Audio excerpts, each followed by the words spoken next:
Bu videodan da sonra lülə kebab hazırlaya bilməyəcəksənsə günahı özündə axtar. Bu videoda sizlərə birəbir eyni, içi sulu qalan lülə kebab reseptini təqdim edəcəm. Videonu indidən yaddaşa atın ki, lazım olacaq. Tam miqdarı aşağıda qeyd edəcəm.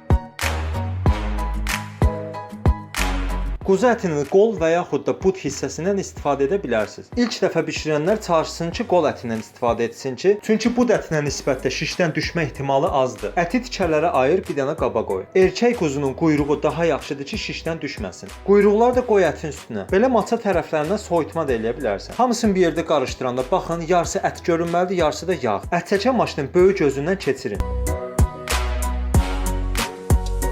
Bu arada nənəmiz də sağ olsun tərəvəz dolması bişirir. Dostlar, əti çəkəndən sonra yarısını da yenidən çəkin.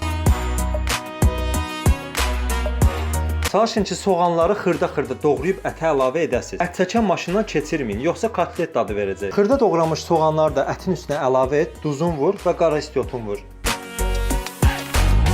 Lülə kebab az duzu sevmir. Çalışın ki, yaxşı yoğurasınız.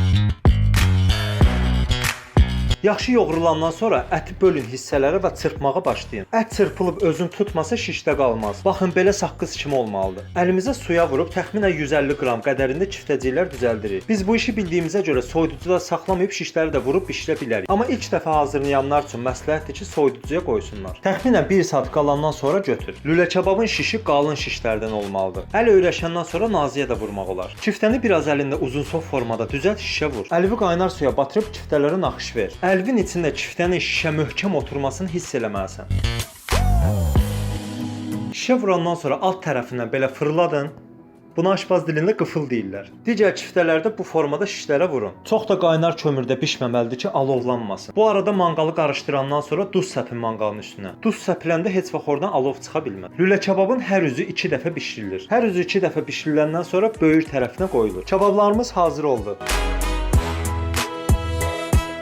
Şişdən necə də rahatlıqla çıxdığını və dağılmadığını da görürsünüz. Cəfərli qırmızı soğanla və sumaqla servis edilir.